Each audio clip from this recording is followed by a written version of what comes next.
আগামী সপ্তাহে শেষ নাগাদ যুক্তরাষ্ট্রের প্রথম সারির 25টি কোম্পানি থেকে প্রায় 45 জন শীর্ষ কর্মকর্তা আসবেন।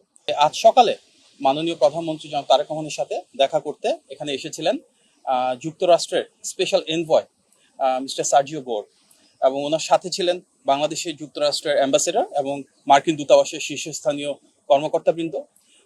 বাংলাদেশ সরকারের পক্ষ থেকে মাননীয় প্রধানমন্ত্রীর সাথে ছিলেন মাননীয় পররাষ্ট্রমন্ত্রী, পররাষ্ট্র প্রতিমন্ত্রী, পররাষ্ট্র উপদেষ্টা, আইসিটি উপদেষ্টা, আমি নিজে ছিলাম, এবং ছিলেন মার্কিন যুক্তরাষ্ট্রের বাংলাদেশের অ্যাম্বাসেডর।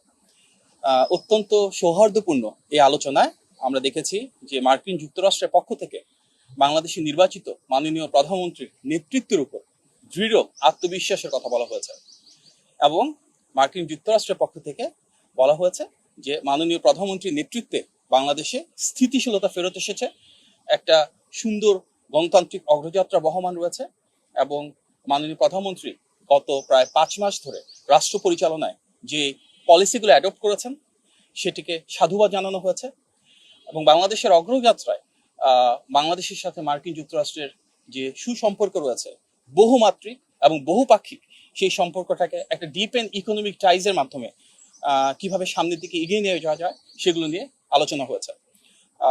আমাদের লক্ষ্য, মার্কিন যুক্তরাষ্ট্র ইতিমধ্যে বলেছে যে এই পার্টনারশিপের সম্পর্কতে কিভাবে বাংলাদেশে বিনিয়োগ বাড়ানো যায়, বাণিজ্য বাড়ানো যায়, বাংলাদেশে কর্মসংস্থান সৃষ্টিতে মার্কিন কোম্পানিগুলো কিভাবে ভূমিকা রাখে, এবং বাংলাদেশ সরকারের দিক থেকে কিভাবে পলিসি সাপোর্ট প্রোভাইড করা যায়, এগুলো নিয়ে আলোচনা হয়েছে।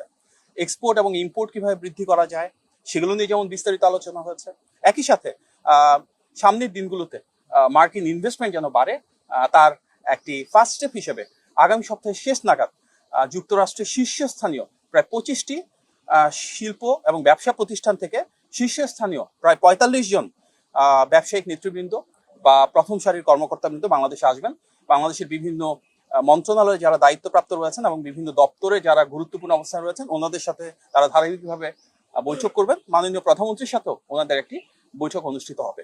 সুতরাং আগামী সপ্তাহে শেষ নাগাদ যুক্তরাষ্ট্রের প্রথম সারির 25টি কোম্পানি থেকে প্রায় 45 জন শীর্ষ কর্মকর্তা আসবেন, এবং মাননীয় প্রধানমন্ত্রীর উপর এবং ওনার নেতৃত্বের উপর যে আস্থা আজকে আমরা সারা বিশ্বব্যাপী দেখছি, তার একটা প্রতিফলন হিসেবে যুক্তরাষ্ট্রের স্টেট ডিপার্টমেন্ট যে ট্রাভেল অ্যাডভাইজারি করে, যেখানে বিভিন্ন দেশে ট্রাভেলিং এর ক্ষেত্রে ওনাদের যে লক্ষ্যমাত্রা থাকে সেটা প্রতিফলিত হয়, সেখানে কিন্তু লেভেল 3 থেকে লেভেল 2-তে উন্নীত করা হয়েছে। অর্থাৎ বাংলাদেশের বর্তমান যে অবস্থান রয়েছে সেখানে মার্কিন যুক্তরাষ্ট্রের বিনিয়োগকারী এবং সবার জন্য এটি উন্মুক্ত, এবং সবাই যেন এখানে আসেন এবং এ দেশ গণতান্ত্রিক পথযাত্রায় কিভাবে বিভিন্ন ধরনের ইকোনমিক অপরচুনিটি তৈরি করতে পারছে সবার জন্য সেটি এক্সপ্লোর করে, সেটা আমাদের মূল লক্ষ্য। অত্যন্ত আন্তরিক এবং সৌহার্দ্যপূর্ণ আজকের এই আলোচনায় বাংলাদেশ এবং যুক্তরাষ্ট্রের যে ঐতিহাসিক সম্পর্ক রয়েছে সেটি একটি ভিন্ন মাত্রায় যাবে, এবং তার উপর ভিত্তি করে আমরা আরো বেশি যুক্তরাষ্ট্রের সাথে ট্রেড এবং সে দেশ থেকে ইনভেস্টমেন্ট এখানে অ্যাট্রাক্ট করবো। বাংলাদেশ ইনশাল্লাহ আরো বেশি এমপ্লয়মেন্ট জেনারেট হবে, এবং আমাদের যে মাল্টিফ্যাসেটেড অ্যাটাচমেন্ট রয়েছে, যে অপরচুনিটিস রয়েছে, একটা পার্টনারশিপের মাধ্যমে এটাকে ইনশাল্লাহ সামনের দিকে এগিয়ে নিয়ে যাব।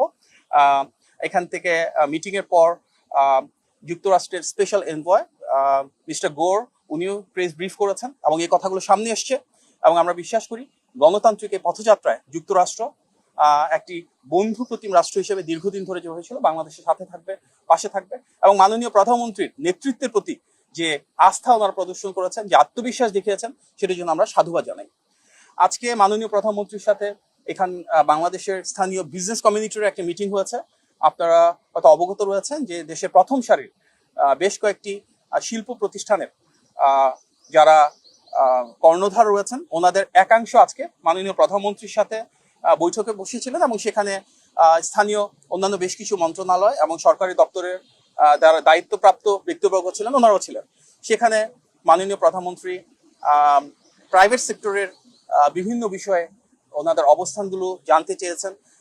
আমাদের দীর্ঘ ফ্যাসিবাদের কারণে রাষ্ট্র ব্যবস্থায় অনেক ধরনের সমস্যা রয়েছে, আমাদের ট্রেড, ইন্ডাস্ট্রি এবং ইনভেস্টমেন্টের ক্ষেত্রে কিছু জটিলতা রয়েছে। গত 5 মাস ধরে আমাদের নির্বাচনী ইশতেহারের আলোকে নির্বাচিত বিএনপি সরকার সেগুলো অনেকটাই কাটিয়ে ওঠার চেষ্টা করছে, যার কারণে প্রাইভেট সেক্টর থেকে মাননীয় প্রধানমন্ত্রীকে ধন্যবাদ জানানো হয়েছে, এবং ওনাদের যে সমস্যাগুলো রয়েছে সেগুলো তিনি ডিটেলসে শুনেছেন, উপলব্ধি করেছেন, এবং সামনের দিনগুলোতে কিভাবে সমাধান করা যাবে সেগুলো নিয়ে আলোচনা হয়েছে। বিশেষভাবে আমাদের বিদ্যুৎ এবং গ্যাসের যে ঘাটতি রয়েছে, কিভাবে আমরা এনার্জি সেক্টরে যে লং টার্ম ধরে চলে আসা সমস্যা সেটা সমাধান করব। কিভাবে আমাদের এনার্জি সিকিউরিটিটাকে আর এনহান্স করব, বাংলাদেশে দেশি এবং বিদেশি বিনিয়োগ বাড়ানোর জন্য আমাদের এনবিআর বা ট্যাক্সের কী ধরনের রিফর্ম করার প্রয়োজন রয়েছে, কিভাবে আমাদের পলিসি সাপোর্টটা এমন হবে যেখানে প্রাইভেট সেক্টর লেড একটা গ্রোথ আমরা ইনশিওর করতে পারি, সেগুলো নিয়ে আলোচনা হয়েছে। পাশাপাশি বাংলাদেশের বিভিন্ন ইনভেস্টমেন্ট সেক্টরের ক্ষেত্রে যে ইন্ডাস্ট্রি ক্লাস্টারগুলো থাকে, যেমন বেশ কিছু ইকোনমিক জোন রয়েছে, বেজার রয়েছে, বেবজা রয়েছে, সেগুলোতে কিভাবে আরো বেশি বিনিয়োগ আকৃষ্ট করা সম্ভব হয়, যেখানে জটিলতা রয়েছে সেটাকে আরো সহজতর কিভাবে করানো হয়, এগুলো নিয়ে প্রাইভেট সেক্টরের সাথে মাননীয় প্রধানমন্ত্রী আজকে আলোচনা করেছেন এবং সংশ্লিষ্ট বিভিন্ন মন্ত্রী, প্রতিমন্ত্রী, উপদেষ্টা এবং বিভিন্ন দপ্তরের প্রধান ওনাদের মতামত দিয়েছেন।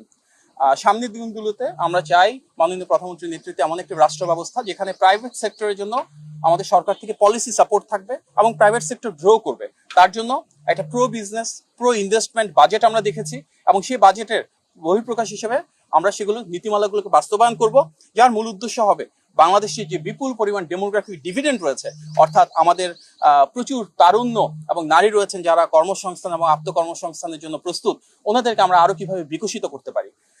আমাদের জনবান্ধব সরকার, জনবান্ধব বাজেট এবং জনবান্ধব যে নীতিমালা রয়েছে সেগুলো কার্যকর করার এই পথযাত্রাকে প্রাইভেট সেক্টরের যে রিপ্রেজেন্টেটিভ আজকে এসেছিলেন ওনারা আন্তরিকভাবে ধন্যবাদ এবং সাধুবাদ জানিয়েছে। এবং আমরা বিশ্বাস করি মাননীয় প্রধানমন্ত্রী সবসময় যেটা বলেন, করব কাজ গর্ব দেশ, সবার আগে বাংলাদেশ, সেই নীতিকে ধারণ করে বাংলাদেশের স্বার্থকে প্রাধান্য দিয়ে বাংলাদেশের মানুষের কিভাবে কল্যাণ হয়, জনগণকে কিভাবে আমরা আরো বেশি ক্ষমতায়িত করতে পারি, তার জন্যই আজকের আলোচনা। আপনাদের সবাইকে অনেক ধন্যবাদ জানাচ্ছি এবং আজকে অনেকটা হঠাৎ করে উপস্থিত হলেন, সেজন্য আবারও রুমন ভাই, রনি ভাই, নাজমুল ভাই সহ প্রেস টিমে যারা রয়েছেন আপনাদের সবাইকে কৃতজ্ঞতা। যেমন প্রায় অনেকগুলো বিষয় নিয়ে আলোচনা হয়েছে, পরবর্তীতে সংশ্লিষ্ট দপ্তর থেকে বিস্তারিত জানানো হবে। যেমন প্রাইভেট সেক্টর থেকে একটা বলেছে যে আমাদের যে পোর্টরা রয়েছে, একটা এক্সাম্পল হিসেবে বলি চিটাগাং পোর্ট কিংবা ঢাকা এয়ারপোর্টে সেখানে যে কমার্শিয়াল অ্যাক্টিভিটিস গুলো রয়েছে আমদানি রপ্তানির জন্য 24/7 সার্ভিস করা যায় কিনা।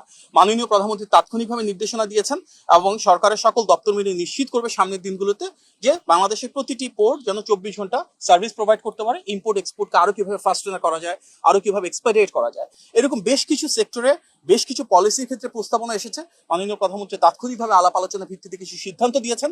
মূল উদ্দেশ্য ব্যবসাকে আরো সহযোগীকরণ করা, বিনিয়োগকে আরো প্রবৃদ্ধির মাধ্যমে বাড়ানো এবং বাংলাদেশের জন্য বিপুল পরিমাণ কর্মসংস্থান সৃষ্টি করা।